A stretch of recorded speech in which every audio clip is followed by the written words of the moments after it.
વિશ્વેશ્વરાજ્ઞાં પ્રણતો ગૃહીત્વા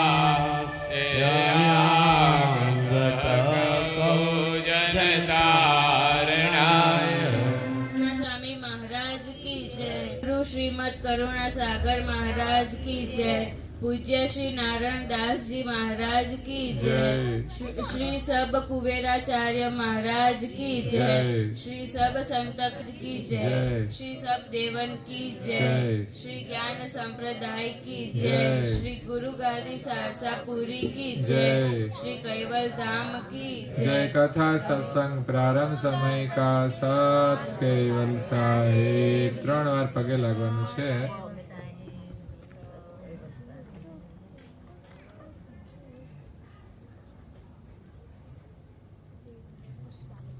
કેવલ હંસો સત કેવલ સાહેબ. બોલો છો બધા હાથ જોડીને.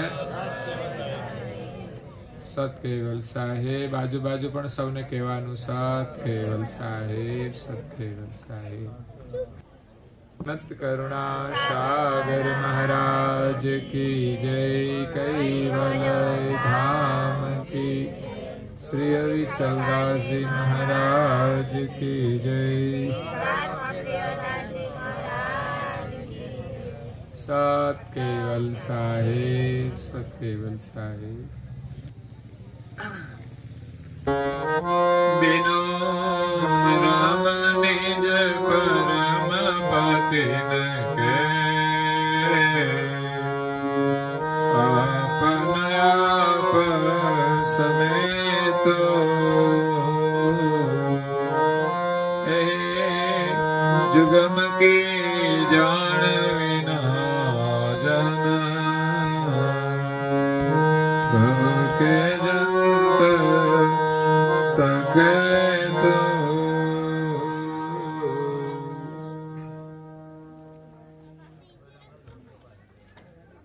ભક્તજનો, જ્ઞાન સંપ્રદાયના આદ્ય સ્થાપક અનંત બ્રહ્માંડાધીશ વિશ્વ નિયંતા સકર્તા સતકૈવલના પરમ વિશેષ અંશ, અનંત અંશોના તારણહાર, પરમ મોક્ષના દાતા, કૈવલ ધર્મ ધુરંધર, મહાન સમર્થ, પરમ શ્રેષ્ઠ, પરમ વિભૂતિવાન, પરમ દયાળુ, પરમ કૃપા નિધે, સર્વજ્ઞ દિવ્ય પરમ ગુરુ શ્રીમદ કરુણા સાગર મહારાજ વિશ્વભરના મનુષ્ય તનુધારી ચૈતન અંશોને સંબોધીને યથાર્થ જ્ઞાનનો ઉપદેશ આપતા સ્વરચિત સક્ર ચિંતામણી ગ્રંથના 14મા અંગની 22મી ચોપાઈને વિશે કર્તાના અંશનું સંબોધન કરતા કહે છે કે આ શરીરની અંદર શરીરને જે ચલાવનાર છે એ અંશ કોણ છે, કેવો છે અને આ શરીરને કેવી રીતે ચલાવે છે,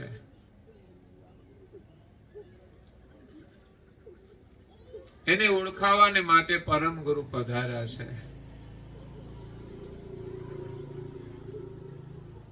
બીનું મરમ નિજ પરમ પતિન કે આપના આપ સમેત यही जुगम की जान विना जन भव के जंत सखे तू.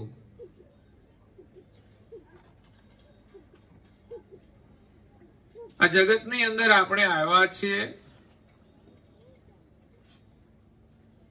માનવ શરીર ધારણ કરીને. બાકી તો દુનિયામાં ઘણા બધા જીવ છે, પ્રાણી, પશુ, પંખી, કોઈ પાર જ નથી. પણ એમાં જેટલા મનુષ્યો છે ને એની કોઈ ગણતરી થાય છે કે આટલા કરોડ છે એમ. બાકી પશુ પંખીની કોઈ ગણતરી કરી કેટલી વસ્તી છે? હે, તમારા કપડવંજમાં મચ્છરની વસ્તી કેટલી, કોઈ ગણતરી ખરી? કારણ કે એની આમે કોઈ ગણતરી નથી હોતી. હે, કશા કામના ખરા? એનો ધંધો હું? હે, મચ્છરનો ધંધો હું? અરે લોહી પીવાનો. શું કરવાનું? બીજાનું લોહી પીવાનું. અને આપણને ભગવાને માણસ બનાવ્યા. શું બનાવ્યા? આપણે મચ્છર નથી એટલું ધ્યાન રાખવાનું, એટલે કોઈનું લોહી નહીં પીવાનું. મનુષ્ય શરીર શા માટે મળ્યું છે? માત્ર પરિવારના પોષણ માટે નહીં.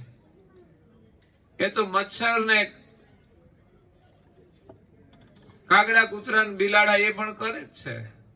એ કઈ મોટું કાર્ય નથી. એટલી સૂઝ તો એમનામાં પણ છે. એકવાર છે ને મચ્છર નું બચ્ચું, એને નાના નાના બચ્ચા તો હશે જ ને. આ મચ્છર ઉડતું હોય પણ નાનું હોય ત્યારે તો આ નાના છોકરાની જેમ ધીમે ધીમે ટ્રાય કરતું હશે. એમાં એકવાર એને ઉડવાની શરૂઆત કરી. જેમ નાનું બાળક એકવાર ચાલે ને તો એના માતા પિતા ખુશ થઈ જાય, આજે મારું બાળક ચાલ્યું. એ મચ્છર નું બચ્ચું છે ને ઉડ્યું, એ રાઉન્ડ મારીને આવ્યું ને પછી શુભ સમાચાર આપ્યા કે આજે હું ગયો ને તો બધા લોકો તાલીઓ પાડતા હતા. એટલે મચ્છરે સમજાયું કે જાળવજે, એ તારી ખુશીમાં તાલી નથી પાડતા, એને તને ઝપટવા લેવા માટે તાળી પાડે છે. એટલે મચ્છર પણ એને શિખામણ આપે છે. હા, એને પણ સૂઝ હોય છે. માખીઓની સૂઝ હોય. આપણે મળો ને એટલે ઉડી જ જાય. મચ્છરને મારવા જાવ તો હાથમાં ના આવે. ઘણા માણસો એવા હોય, હાથમાં ના આવે. તો માણસનું જીવન આપણને મળ્યું છે.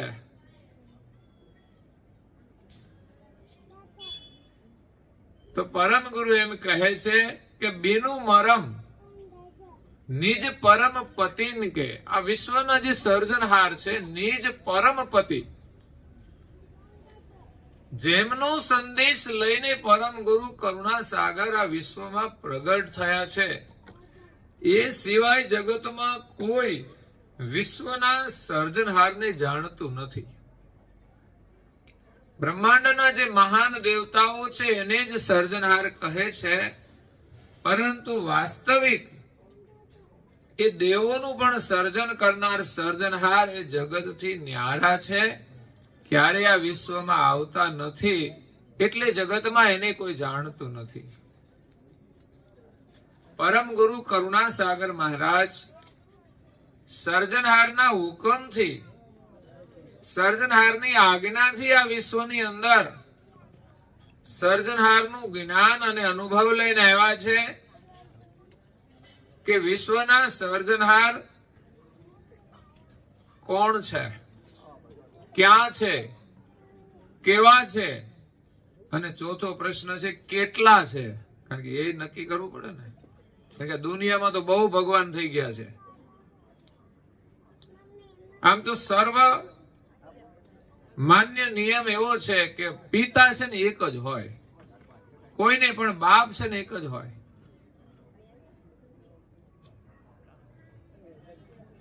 એ વિશ્વના સર્જનહાર પણ એક જ છે. પણ અજ્ઞાનતાના કારણે અનેક માન્યતાઓ ઉભી થઈ છે, એટલે અનેક મતભેદ ઉભા થયા છે અને અનેક પ્રકારની સ્થાપનાઓ થઈ છે. પરંતુ વાસ્તવિક સર્જનહાર તો એક જ છે કે જેના આપણે અંશ છીએ. આ શરીરને ચલાવનાર આપણે જે અંશ છીએ એ સર્જનહારના અંશ છીએ. હવે એ માલિકને જાણ્યા સિવાય આપણા જીવનનો કોઈ અર્થ જ નથી. જીવન વ્યર્થ છે, જીવન નિરર્થક છે, અને ઘણાને જીવતા નથી આવડતું ને એનું જીવન તો અનર્થક છે, ઉપાધિ વાળું છે. આ જન્મમાં ઉપાધિ ને મર્યા પછી પણ છે ને ઉપાધિ જ છે. પછી ગધેડામાં જાહે, ભૂંડમાં જાહે, ક્યાંય એને સુખ શાંતિ મળશે નહીં. એટલે આ જગતના માલિક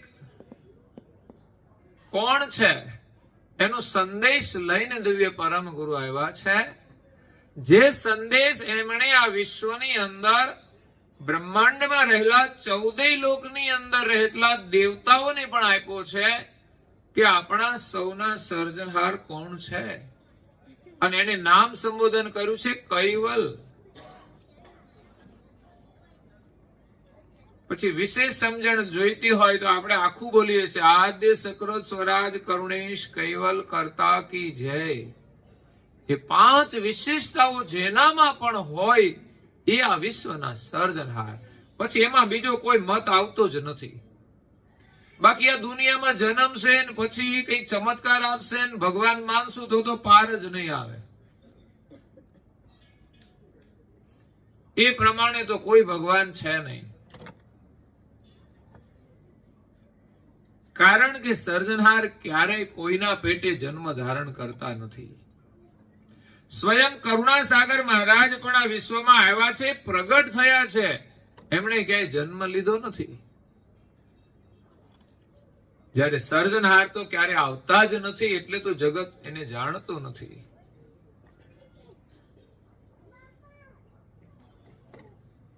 તો એ સર્જનહારનું લક્ષ્ય કરુણાસાગર મહારાજ શ્રીએ બ્રહ્માંડમાં રહેલા 14 લોકની અંદર બધા દેવતાઓને પણ આપ્યો અને ત્યાર પછી પૃથ્વી ઉપર આવ્યા છે.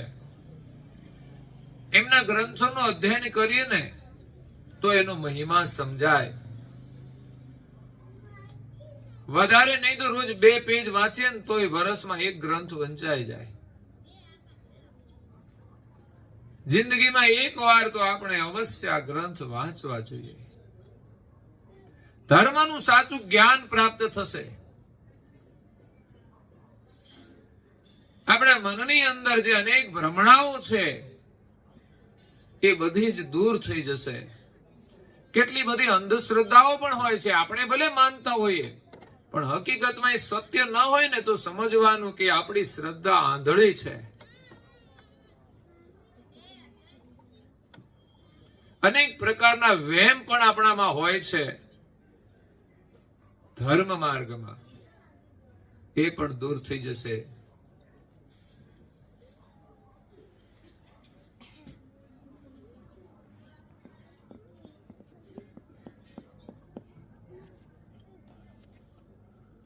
અને વિશ્વના સર્જનહાર એક છે એવી સમજણ મળી જશે. પછી આપણે સંસારમાં બહુ ભટકવું નહીં પડે. તો એક તો વિશ્વના સર્જનહાર છે ને જગતમાં નથી, જગતથી ન્યારા છે. એની જો ઓળખાણ કરવી હોય તો ગુરુના શરણે જવું પડે. અને એ પણ જે સર્જનહારનું જ્ઞાન હોય, સર્જનહારની જેમની પાસે ગતિ હોય, સર્જનહારનું જેમની પાસે ન્યાયપૂર્વકનું લક્ષ્ય હોય, એવા ગુરુ પાસે જઈએ ને તો આપણને સાચા સર્જનહારની ઓળખ થાય. આપણા છોકરાને ભણાવવા હોય ને તો જેને આવડતું હોય ને એમની પાસે મોકલીએ તો ભણે ને. એવી રીતે આપણે પણ સર્જનહારની ઓળખ કરવી હોય તો જેમની પાસે ખરેખર સર્જનહારનું જ્ઞાન છે એમની પાસે જાય તો મળે છે. એટલે ગુરુ કર્યા વિના કોઈને પણ સર્જનહારનું જ્ઞાન પ્રાપ્ત થતું નથી. નહીં તો અનેક પ્રકારની માન્યતાઓમાં એ અંધશ્રદ્ધાઓની અંદર માનતા હોય છે કે આ ભગવાન સાચા, બીજા સાચા, ત્રીજા ખરા. ને ભગવાન છે કેટલા એ નક્કી કરવું પડશે. વિશ્વના સર્જનહાર એક જ છે. તો જુદા જુદા છે કોણ છે એ સમજણ પણ આપણને મળશે. એનો પણ આપણે આદર કરીશું. એમના જીવનમાંથી પણ આપણે પ્રેરણા લઈશું. આ જગતમાં જે કોઈ મહાન થયા છે ને, એ આપણા માટે આદરણીય છે, વંદનીય છે, પૂજનીય છે, પ્રેરણારૂપ છે. પરંતુ વિશ્વના સર્જનહાર કોણ છે એની સાચી ઓળખ સમાર્થ ગુરુ વિના નહીં થાય. અને આ વિશ્વની અંદર પરમ ગુરુનું પ્રાગટ્ય થયું છે, જેમણે વિશ્વના સર્જનહાર એક છે એવું સ્થાપિત કર્યું છે. એટલે કહેવાનો આશય એટલો છે કે માનવ જીવનમાં આપણે ભગવાનને માનીએ છીએ,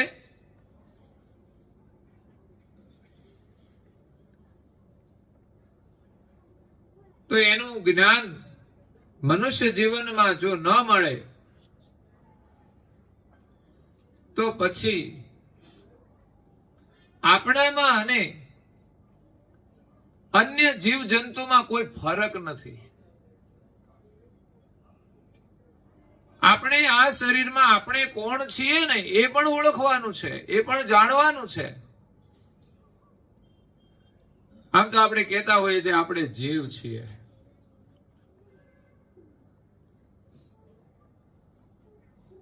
આત્મા છીએ એવું પણ કહેતા હોઈએ છીએ.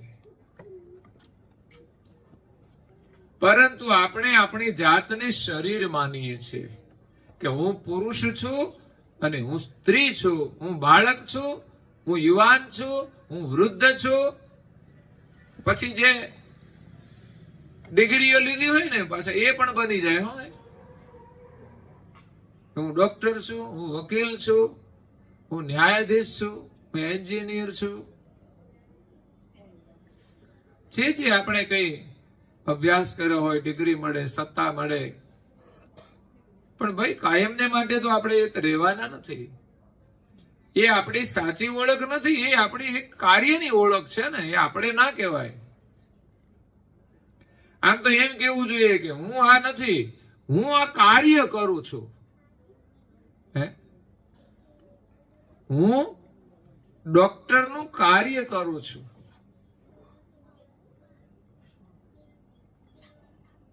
આપણે તો માલિકના અંશ છીએ, આપણે ભગવાનના છીએ. એ આપણી સાચી સર્વોપરી ઓળખ છે. બાકી દુનિયામાં તમને પૂછે તમે કોણ છો, તો હું ફલાણા ભાઈનો છોકરો છું ને ફલાણા ભાઈની છોકરી છું ને, કાં તો લગ્ન થઈ ગયા હોય એટલે પછી ઓળખ બદલાઈ જાય. ફલાણા ભાઈની શું છે, પત્ની છું, નહીં તો હવે વાઈફ કે વાઈફ. પણ બહુ ભરોસો નથી હોય એમાં, ગેરંટી નથી બહુ. આ ચાઇનાનો માલ છે વાઈફ. તો એક માઇક એટલે લાઈટ, એક વાઈફ.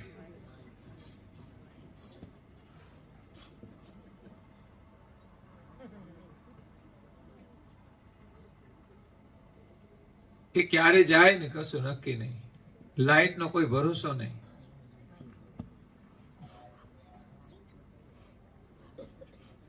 એમ વાઈફ નો એમ કે છે લોકો વર્તમાન સમયમાં બહુ ભરોસો નથી રહ્યો.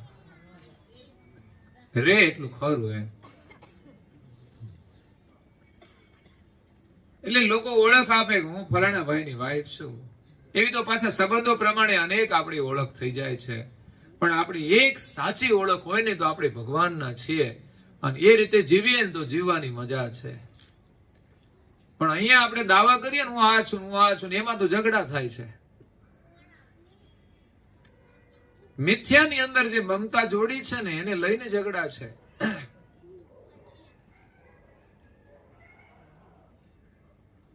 સંબંધોનો અહંકાર છે, એટલે અધિકાર માટે લોકો લડે છે.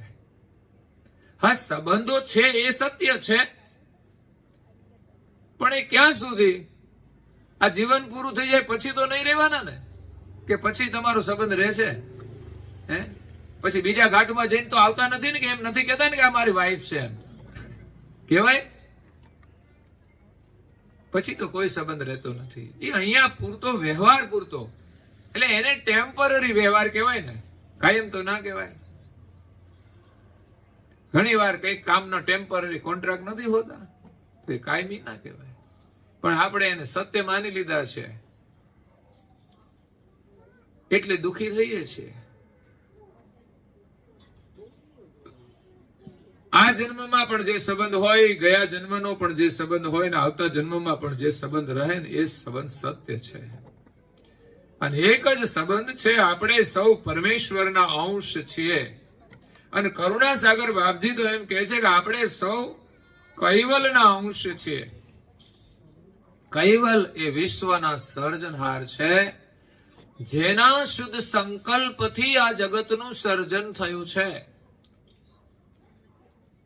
પ્રથમ આદ્ય પુરુષ નિરંજન, પ્રથમ દેવતા, પછી આદ્ય શક્તિ, અને એ સ્ત્રી અને પુરુષ બે થયા. નિરંજનથી જ શક્તિ ઉત્પન્ન થઈ.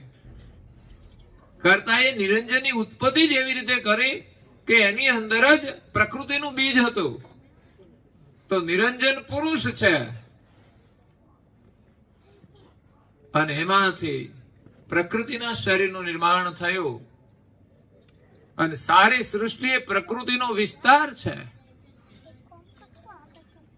પછી એ પુરુષ અને પ્રકૃતિથી ત્રણ મહાદેવો, બ્રહ્મા, વિષ્ણુ અને મહેશ, સાવિત્રી, ઉમિયા અને લક્ષ્મી, જેને આખી દુનિયા જાણે છે, પણ બધા માનતા નથી. હો, હિન્દુઓ માને, પાછા બીજાના માને.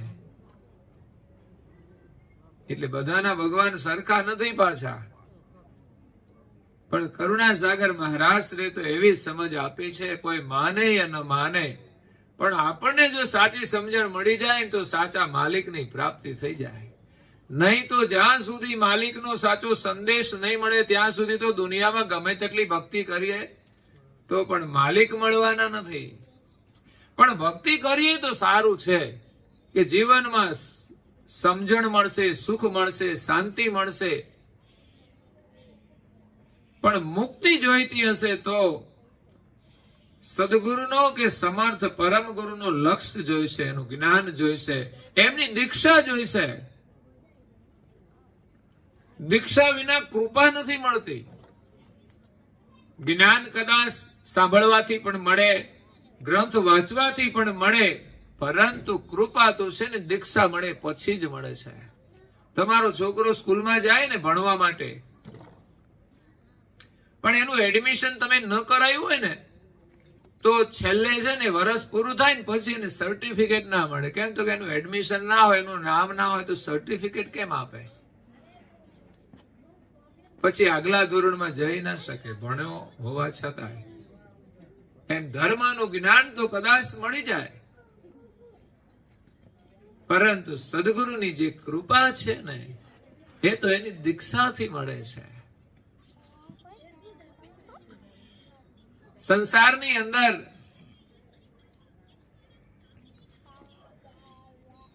સંબંધો જોડાય છે સ્ત્રી પુરુષના, પણ કાયદેસરનો સંબંધ ક્યારે કહેવાય?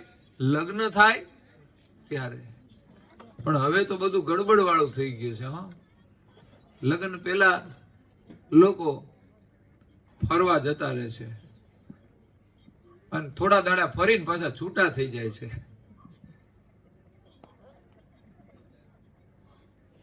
આવું જીવન કર્યું છે, ખરેખર રાઈટ જ નથી. તમે લગ્ન પછી ફરવાનું છે ને, ઉતાવળ શું છે? તો ચેક કરી લઈએ ને કેમનું છે, હાલે એમ છે કે નહીં. કારણ કે એમ જ તો ખબર નથી પડતી. પૂછવા આવે ને જોવા આવે તો, પણ એ ફરે ને એકાબીજા વાતો કરે ને ત્યારે એકાદ વર્ષ રહે ને ફોનમાં વાતો કરે ને પછી ફોનમાંથી જ બગડી જાય. સમય પહેલા અને વધારાની વાતો છે ને માણસના સંબંધને બગાડે છે. બાકી વિશ્વાસ હોવો જોઈએ સંબંધોમાં, સમજણ હોવી જોઈએ, નહીં તો ગમે ત્યારે સંબંધો બગડવાના છે. કહેવાનો મતલબ સાચો સંબંધ લગ્ન થયા પછી અને પછી પરિવારનો વિસ્તાર થાય છે. એવી જ રીતે આપણો સાચો સંબંધ છે ને સદગુરુ સાથે જોડાઈને ત્યાર પછી જ આપણને ભક્તિ પ્રાપ્ત થાય છે અને માલિકની પ્રાપ્તિ થાય છે. એટલે જીવનમાં સદગુરુની આવશ્યકતા બહુ જ છે. એક તો આપણે પ્રાથમિક જ્ઞાન આપે. આજે સંસારની અંદર કેમ રહેવું ને એનું પ્રાથમિક જ્ઞાન લોકો પાસે નથી. આ તો ઠીક છે, થોડુંક પરંપરાગત જે સંસ્કારો હોય છે એ પ્રમાણે લોકો જીવે છે, પણ આધુનિક સમય એવો આવ્યો છે ને, હવે કોઈ માતા પિતાના જીવનમાંથી શીખતા નથી. માતા પિતાએ સહન કરીને સંબંધ નિભાવ્યો છે, એવી રીતે નવી પેઢી નથી નિભાવતી. એ તો નાની નાની વાતોમાંથી સંબંધો તોડી દે છે અને સમાજની અંદર માતા પિતાને નીચું જોવું પડે ને એવું થાય છે. અને ક્યારેક તો એવા કર્મ પણ કરતા હોય છે. તો મનુષ્ય જીવન મળ્યું છે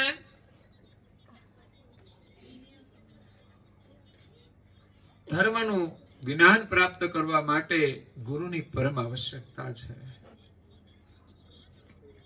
ગુરુ મળ્યા સિવાય આપણને આ જગતના માલિકની ખબર નહીં પડે અને આ શરીરમાં આપણે કોણ છે એ ખબર નહીં પડે. પહેલા તો એક પ્રાથમિક સમજણ આપણે મેળવવાની છે, પછી તો ભક્તિ કરીને આપણે ઓળખાણ કરવાની છે. ભગવાન કઈ એટલા સસ્તા નથી કે આપણને જલ્દી મળી જાય.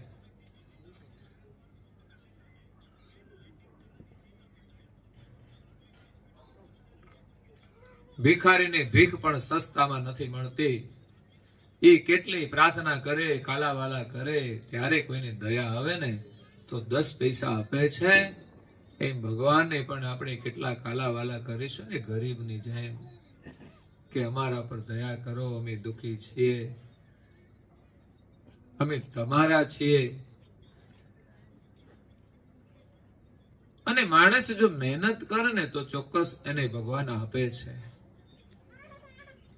બિલકુલ ભીખ માંગે છે ને એટલે મહેનત નથી કરવી, અને પાછા જે મળે ને એ માત્ર પોતાની ભૂખ માટે નહીં, પણ મોજ કરવા માટે માંગતા હોય છે. મજૂર કામ કરતા હોય ને એના કરતા એની પાસે વધારે હોય.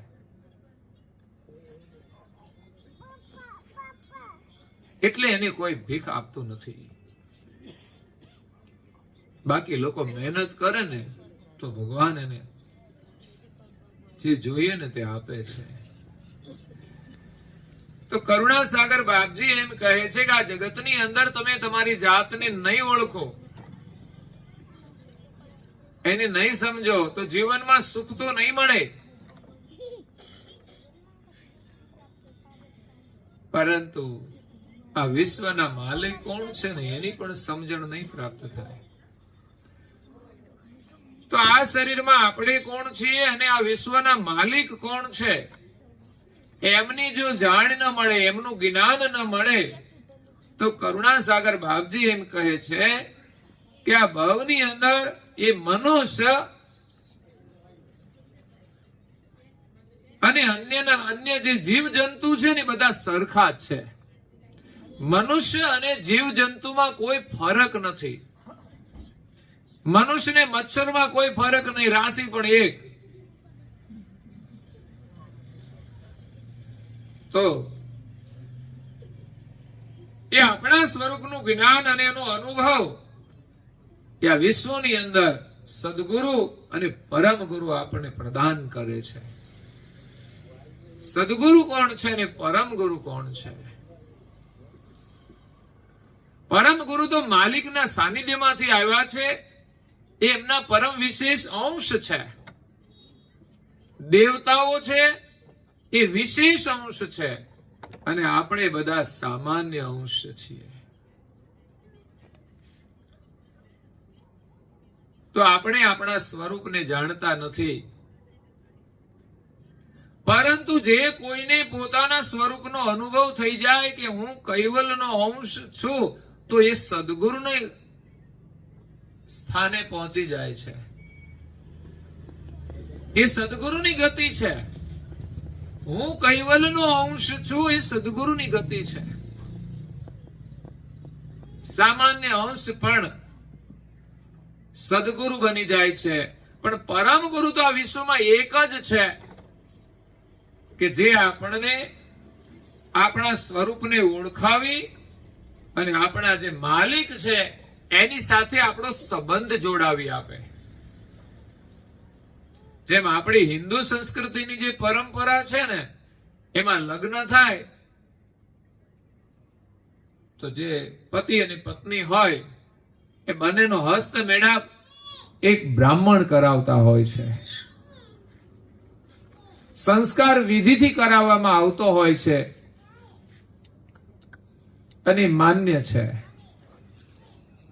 જો કે અત્યારે તો કોર્ટમાં પણ થતું હોય છે, પણ કોર્ટના જજ હોય ને એના સાક્ષી કહેવાય. પછી મન ફાવે એમ ગમે તેને છોડીને ચાલ્યા ના જાય. એટલે આજે ઘણા લોકો સંબંધ જોડતા હોય છે,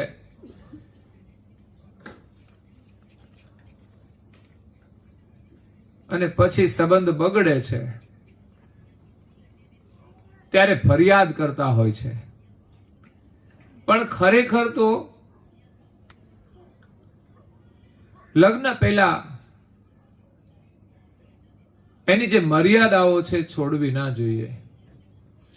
અને કાં તો કોર્ટની સાથે જોડાણ કરીને પછી એના સાથે તમે વ્યવહાર કરો, વિશ્વાસ કરો.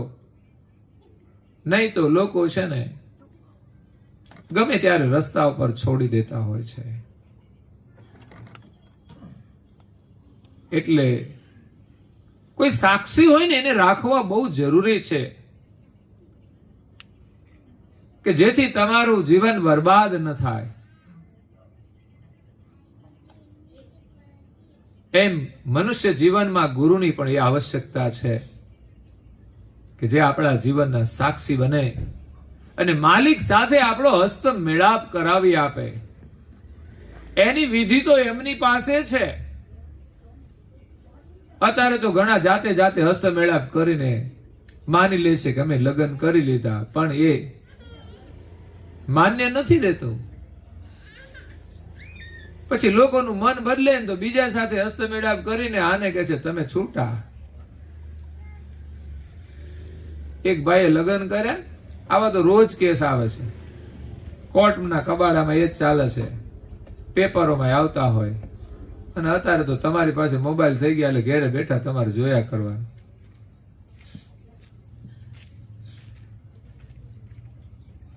લગ્ન કર્યા, આમ તો નિકાહ પડ્યા, અને પછી એક ભાઈને પરદેશ જવાનું થયું. પરદેશ ગયા તો પત્ની અહીંયા હતી.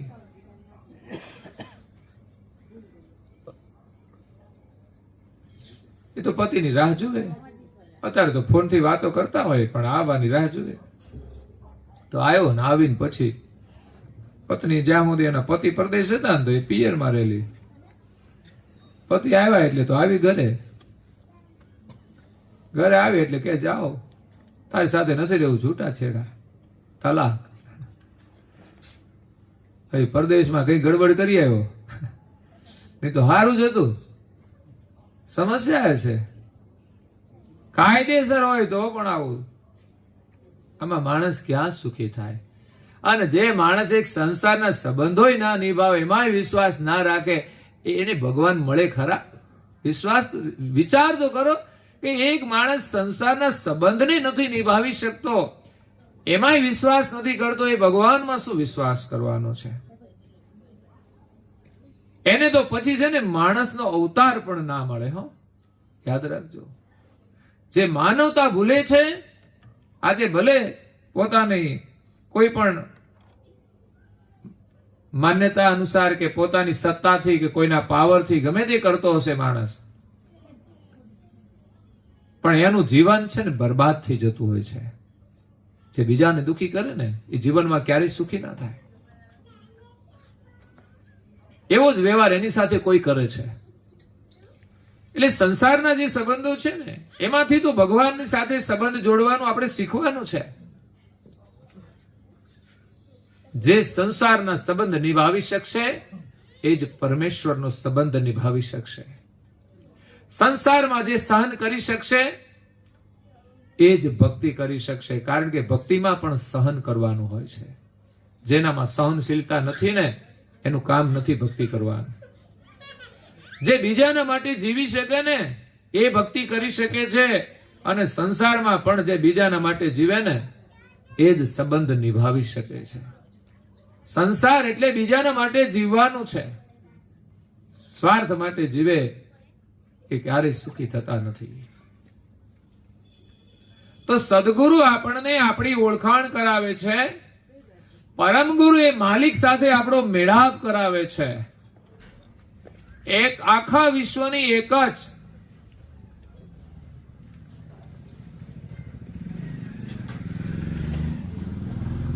ઓફિસ છે. આખા વિશ્વનો એક જ પાવર પરમ ગુરુ પાસે છે કે એમની કરુણા અને કૃપાથી જ કોઈ પણ અંશ એ માલિકને પામી શકે છે. કદાચ આ સંસારની અંદર પોતાના સ્વરૂપને ઓળખી શકે સાધના કરીને,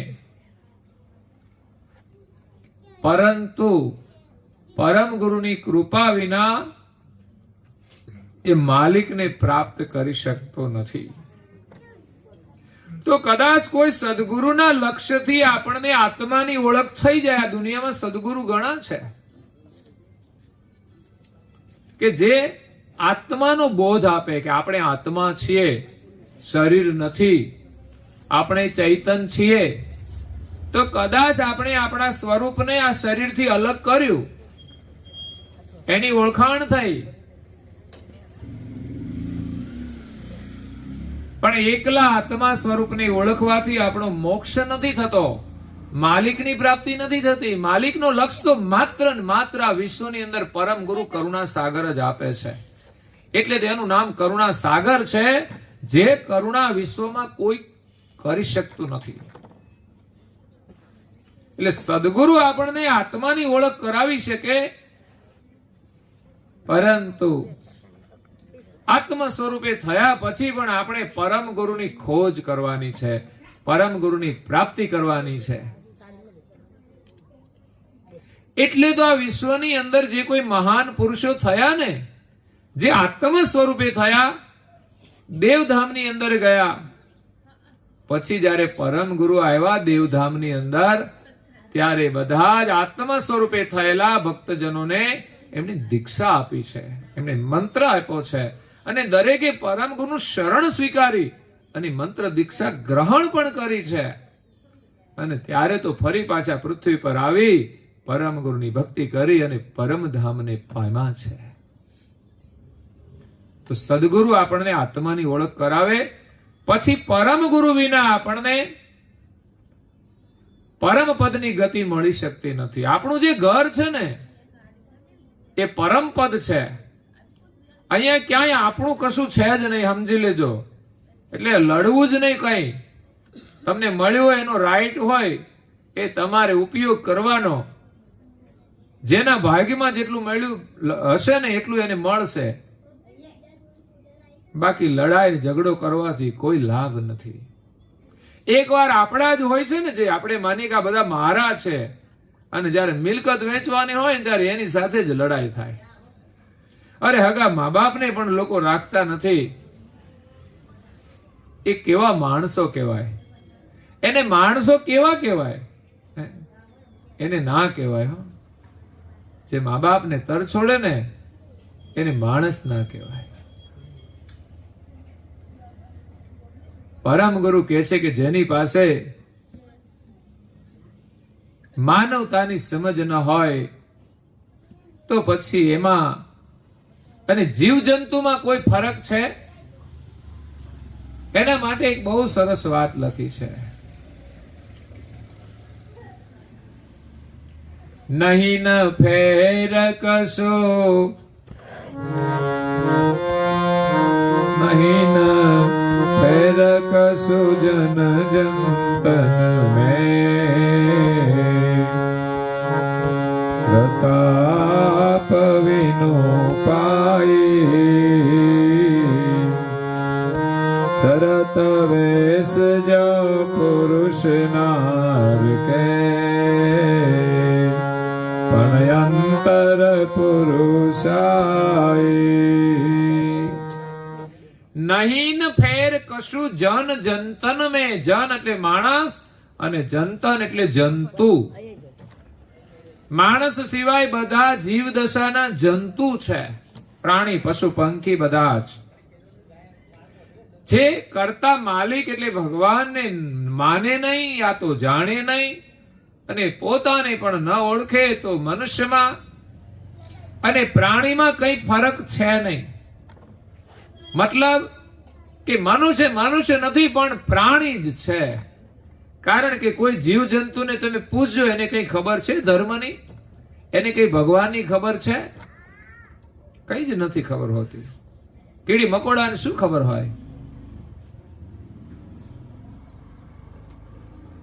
તો મનુષ્ય પણ જો ભગવાનને ન ઓળખે, ન જાણે, એમાં વિશ્વાસ ન રાખે. લોકોને ભગવાનમાં વિશ્વાસ તો છે એટલે થોડું એ માનવતાનું જીવન જીવે છે, પણ જ્યાં સુધી માલિકનું જ્ઞાન નથી મળતું ત્યાં સુધી એને પામી શકતા નથી. અને સમર્થ ગુરુ ન મળે ત્યાં સુધી જ્ઞાન મળતું નથી. ગુરુ પાસેથી લેવાનું શું? તો કે આશીર્વાદ. કયા આશીર્વાદ? છોકરાને લગ્ન થતા નથી તો પરણી જાય તો એવા આશીર્વાદ જોઈએ. બીજું શું જોઈએ?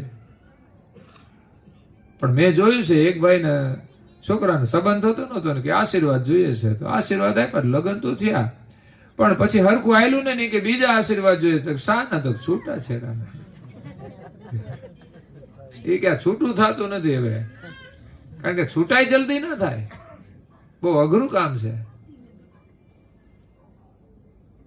એટલે ગુરુ પાસેથી કેવા આશીર્વાદ લેવાના છે? મહેર કરી મોઈ દીજીએ સેવા સમરણ ધ્યાન. શું માગવાનું? સેવા. મેવા મળે કે ના મળે,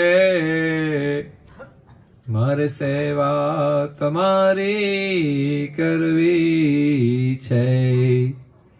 હે મુક્તિ મળે કે ના મળે, મારે ભક્તિ તમારી કરવી છે. માગવા જેવું તો એ છે ભગવાનની ભક્તિ, જેને મુક્તિની આશા નથી, કારણ કે ભક્તિ એ જ મુક્તિ છે. ભક્તિ વિના મુક્તિ મળતી જ નથી. તો મુક્તિ ખાલી માગવાથી થોડી મળે છે. માગો તો ભક્તિ માગો, ભક્તિ કરશો તો મુક્તિ જ છે, પછી બંધન ક્યાં છે?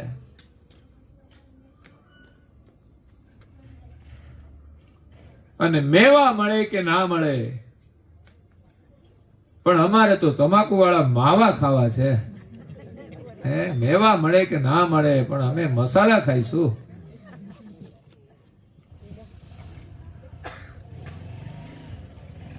એને તમે ફ્રૂટ્સ આપો તો નહીં ખાય, કારણ કે અક્કલ છે ને ગઈ હવે, કે ખાવા જેવું હું છે ને એ ખબર પડતી નથી હવે. નહીં એ નહીં, અમે તો ઓલું જ ખાવું. અને આખો દિવસ ખાય. તમે જુઓ, ચાવ્યા કરે ઢોરની માફક. ઢોરનું મોઢું આખો દિવસ ચાલુ હોય, એ ખાઈ લીધા પછી પણ મોઢું હલાવ્યા જ કરે, હલાવ્યા જ કરે આખો દિવસ. એટલે આ એનું રિઝર્વેશન છે આગલા જન્મનું, બીજું કઈ જ નથી.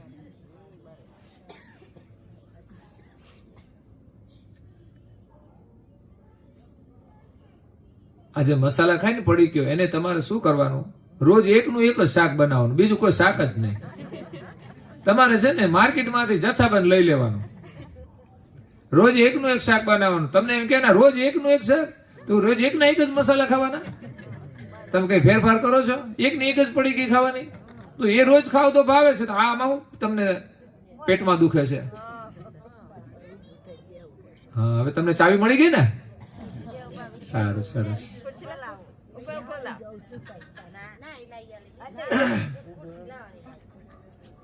ભગવાને કેવું સરસ જીવન આપ્યું છે, પણ લોકોને છે ને જીવતા નથી આવડતું એટલે દુખી છે. બાકી દુઃખ ભગવાને ક્યાંય સંસારમાં મૂક્યું જ નથી.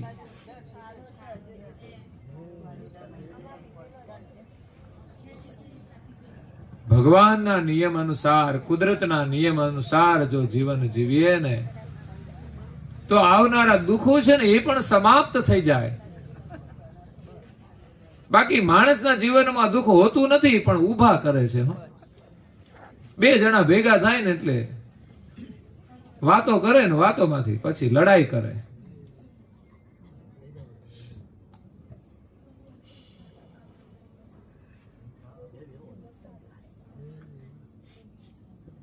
એટલે જીવન તો એટલું બધું સુંદર ભગવાને આપ્યું છે. આપણે થોડા પ્રાણી છીએ તો લડવાનું હોય, થોડા પશુ છીએ,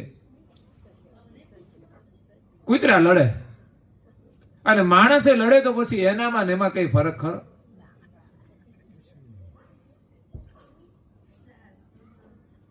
ભગવાને આપણને વાચા આપી છે ને તો સરસ મધુર ના બોલીએ? બા તમારે કઈ ખાવું છે? ભૂખ લાગી છે? શું ખાવું છે? આવું પ્રેમથી બોલો તો કેવું આનંદ આવે. ખાઈ લો સાના માના, આવું બધું નીકળે તો શું થાય? ફાયરિંગ જ કરે તમારે, જુઓ ને. હા, તને આટલું બધું ફાયરિંગ કરતા આવડે છે તો પછી સરહદ ઉપર ચાલી જા ને. હે, એ આ બધા ઘરમાં નાટક ચાલે. તમને બહુ લડવાની ઈચ્છા હોય તો જાઓ તમે લડવા. જ્યાં લડવાનું છે ત્યાં લડો. હે, મિલિટરીની તાલીમ લઈ લ્યો, પછી કરો ફાયરિંગ.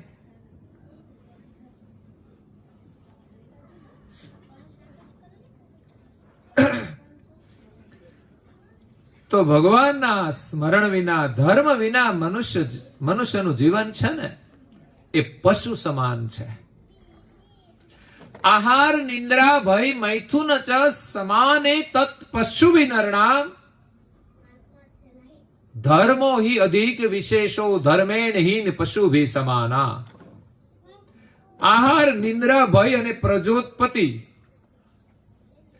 એ પ્રાણી, પશુ, પંખી અને મનુષ્ય બધાની અંદર સમાન છે. આમાં કઈ વિશેષતા નથી. ખાવા પીવાનું પ્રાણી, પશુ, પંખી બધા નથી કરતા. આમ તો માણસ કરતા છે ને એ સારા છે, એ કચરો નથી ખાતા. તમારા ગાય ભેંસ ને છે ને તમે માંસાહાર નાખજો, ખાય તો કેજો. અને સિંહ ને તમે ઘાસ નાખો ને તોય ના ખાય. અને માણસ ને બધું ખાય લ્યો, શાકાહારે હાલે અને માંસાહારે હાલે, જે આપો એ બધું ખાય. હવે આ કઈ જ્ઞાતિમાં આને મૂકવો એ જ સમજણ પડતી નથી. બોલો, શરીર મનુષ્યનું ધારણ કર્યું છે અને ક્રિયા તો પશુ જેવી નથી કરતો, એના કરતા હીન કરે છે. પશુમાં વિવેક છે ખાવાનો, માણસમાં નથી રહ્યો.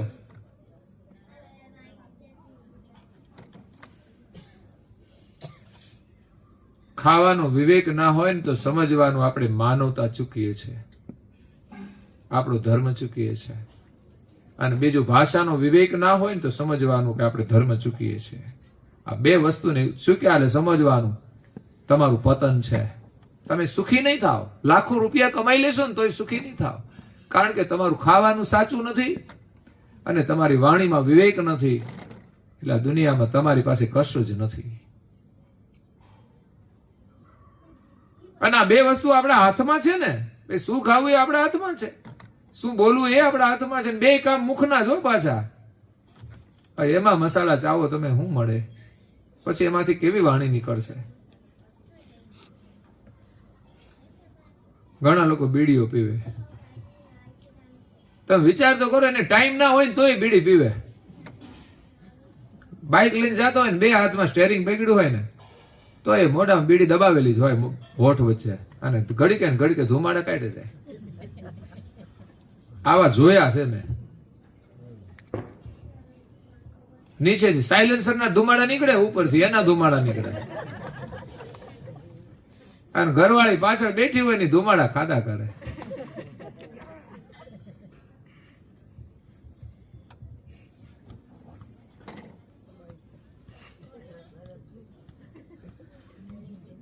ધરત વેશ જો પુરુષ નાર કે, જે ભગવાનનું ભજન નથી કરતા, જેની પાસે ભગવાનનું જ્ઞાન નથી, અગર તો પોતાને પણ એ ઓળખતા નથી કે હું કમસે કમ મનુષ્ય છું એવું તો માનવું જોઈએ, એવી રીતે તો જીવવું જોઈએ ને.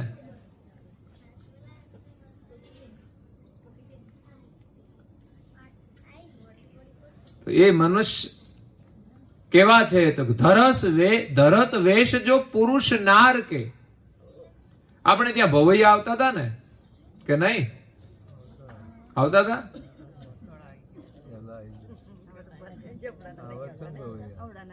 તો એ છે ને એની અંદર છે ને નાટક હોય ને, એમાં સ્ત્રી પણ હોય ને પુરુષ પણ હોય. પણ ભવૈયાનું જે ટોળું હોય એ તો બધા પુરુષો જ હોય છે ને. પણ એ નાટક કરે તો એમાં સ્ત્રીઓ પણ આવે છે. ક્યાંથી લાવતા હશે? હે?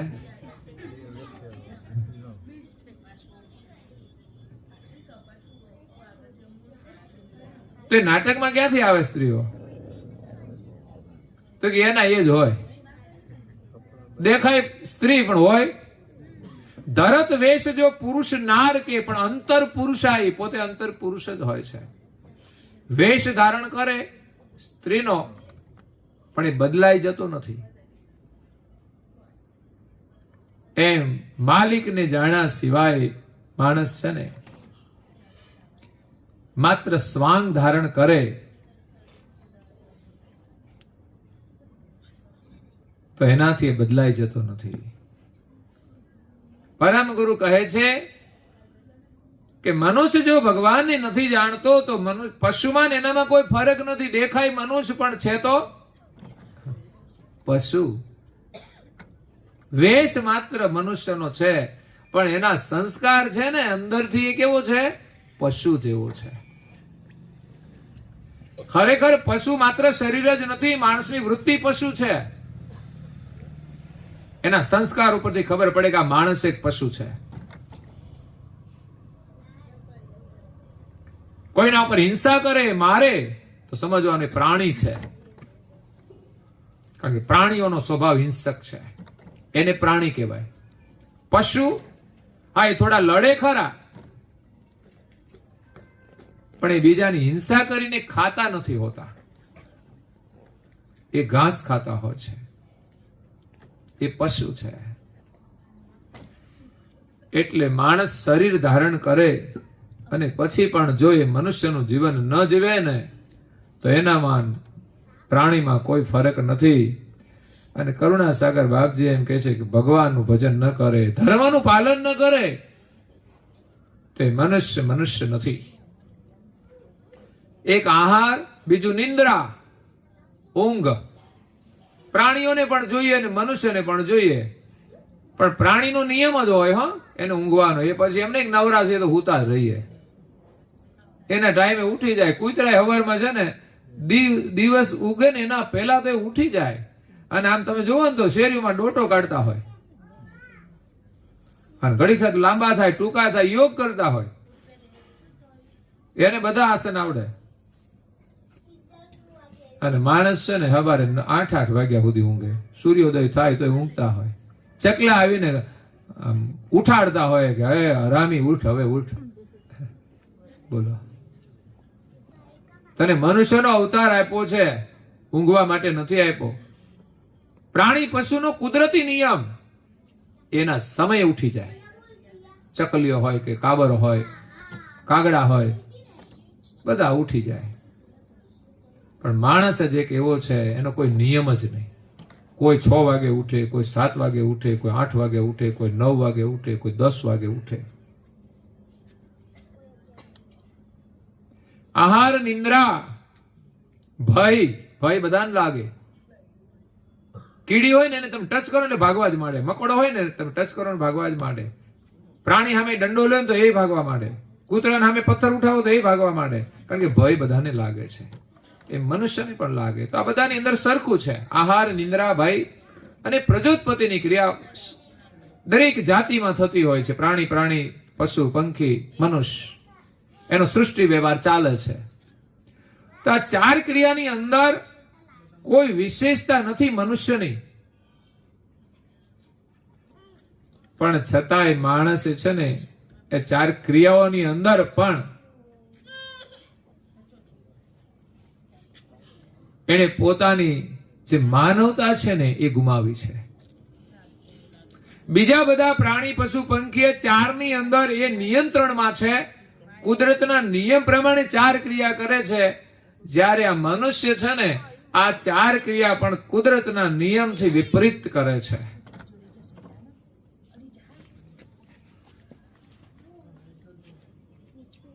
અત્યારે ખાવાનું તો ખાય પણ ન ખાવાનું ખાય છે, ન પીવાનું પીવે છે.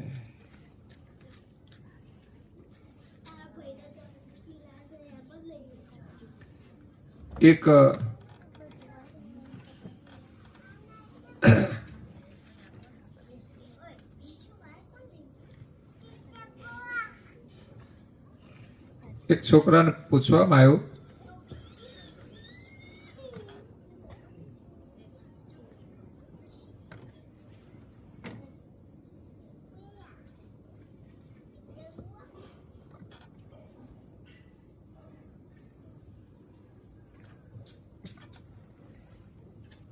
છોકરાને પૂછવામાં આવ્યું કે તારા માતા પિતા માં સારું કોણ? મોટો જટિલ પ્રશ્ન કહેવાય કે નહીં? કારણ કે અન્યાય ના થાય એકને કહેતો.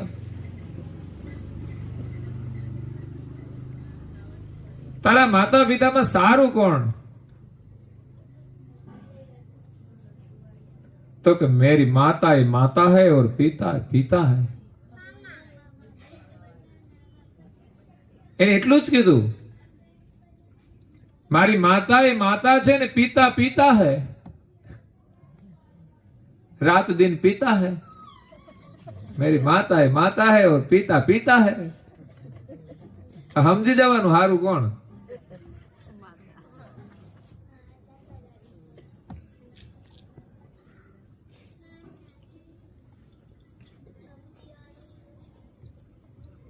पीवा वाला नहीं आज बहु मुश्किल है. हाँ भाई, लोग पीते हैं, पी पी के गिरते हैं, कहीं भी गिरते हैं.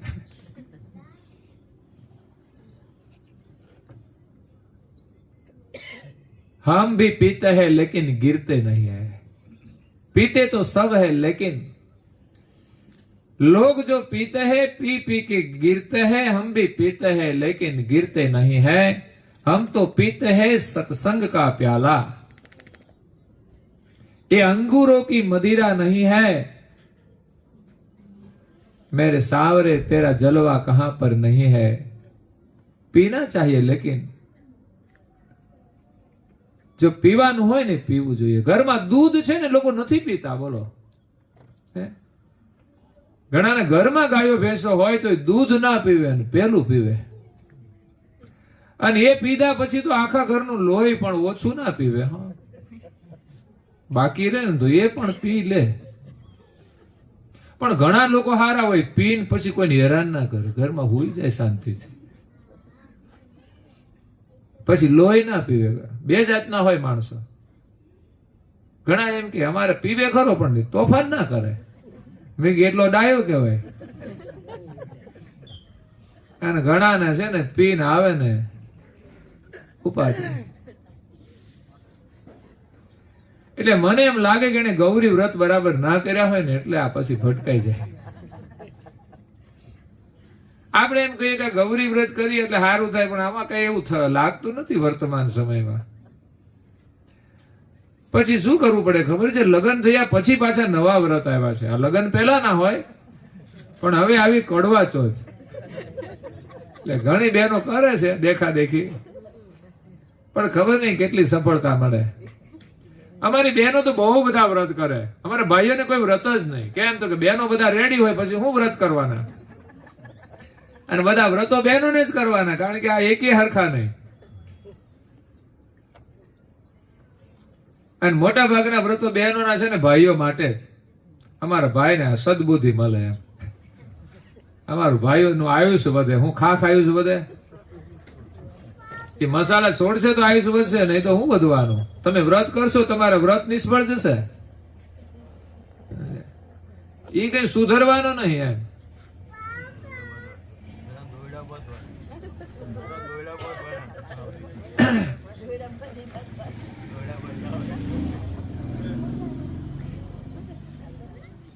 તો અહીંયા પરમ ગુરુ કરુણાસાગર બાપજી કહે છે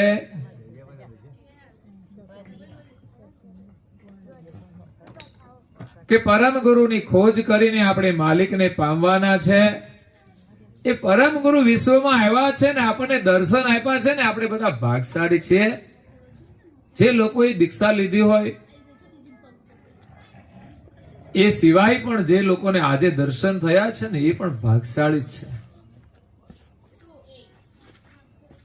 એ પણ સાંભળે છે ને એમના વચન, તો એ પણ ભાગશાળી છે.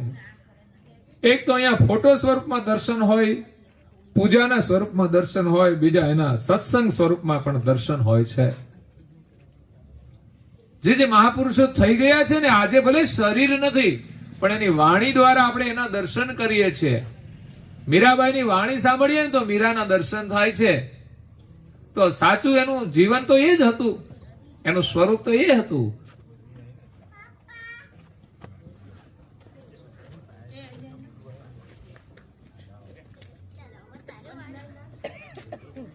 તો અહીંયા પરમ ગુરુ વિશ્વમાં આવ્યા છે જે આપણને માલિકની ઓળખાણ કરાવવા માટે આવ્યા છે. તો એના શરણમાં આપણે જવાનું છે. એમના વચનોમાં આપણે વિશ્વાસ રાખીને જીવશું ને તો આપણું જીવન ધન્ય બની જશે.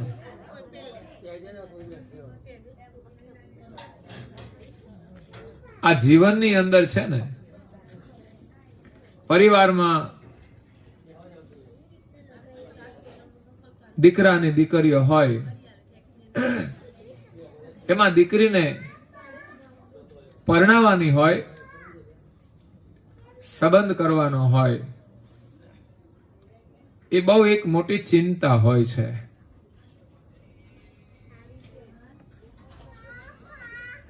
જાગે દીકરીનો બાપ અને જેના ઘરમાં હોય સાપ, એવું કહેવામાં આવ્યું છે.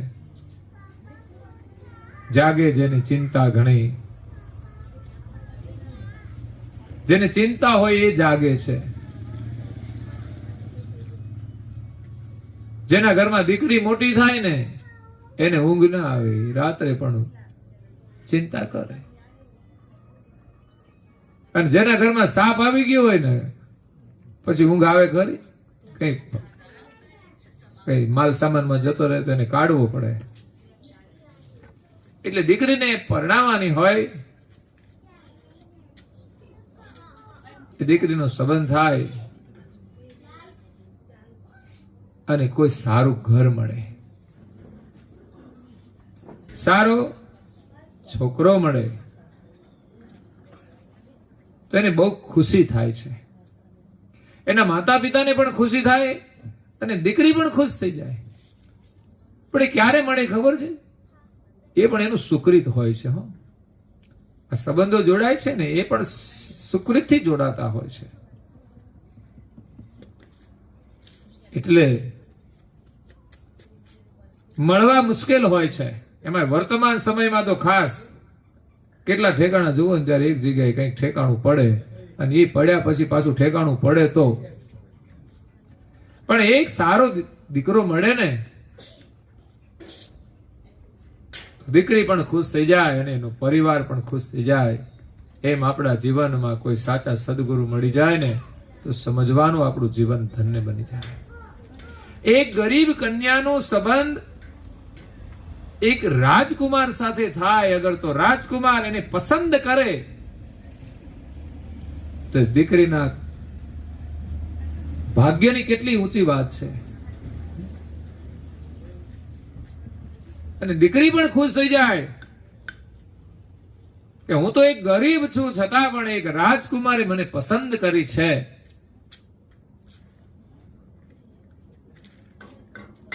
કારણ કે દીકરી ભલે ગરીબ છે પણ એ સુંદર દેખાય છે ને એટલે રાજકુમાર એને પસંદ કરે છે.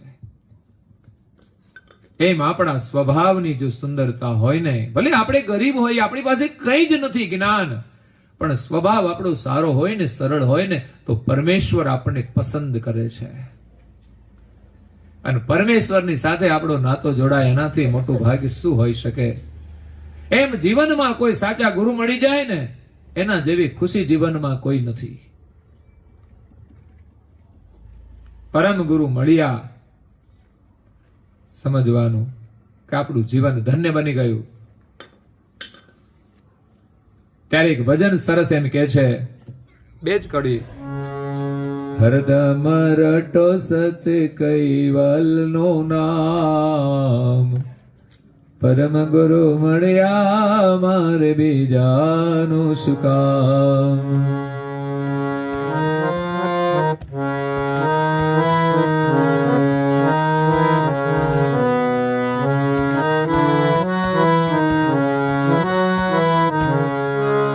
એ સોંપી દીધું છે મારું જીવન સુકાન, પરમ ગુરુ મળ્યા મારે બીજાનું સુકામ.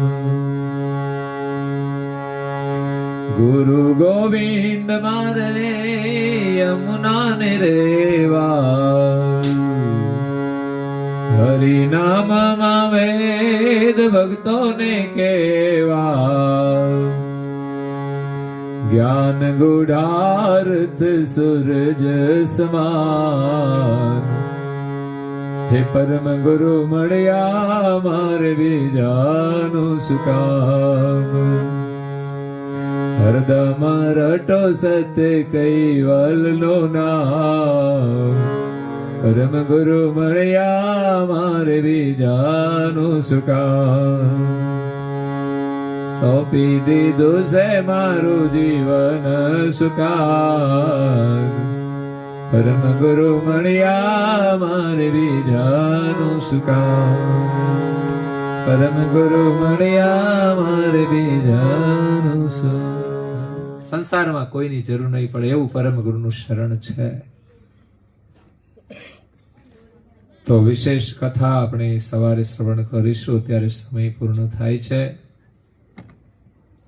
અહો ભાગ્ય છે સદગત આત્મા કનુભાઈ એની પાવન સ્મૃતિમાં આજના સત્સંગનો પ્રસાદ આપણને મળ્યો છે.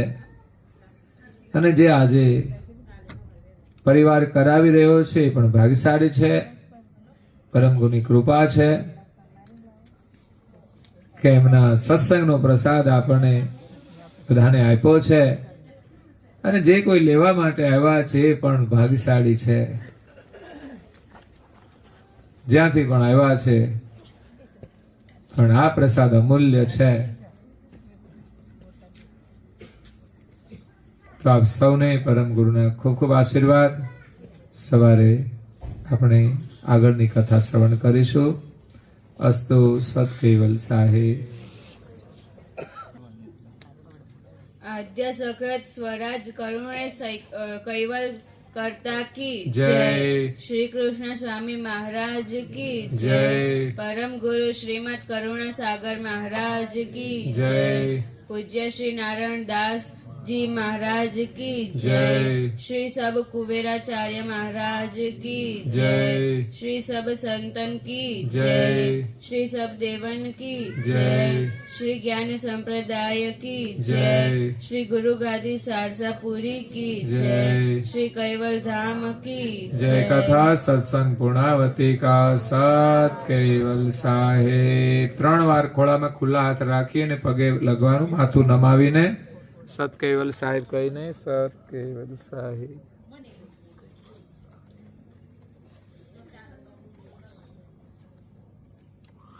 કૈવલ હંસો સત કૈવલ સાહેબ. હાથ જોડીને બોલો બધા. આજુબાજુ પણ પ્રેમથી બધાને કહેજો સત કૈવલ સાહેબ, સત કૈવલ સાહેબ.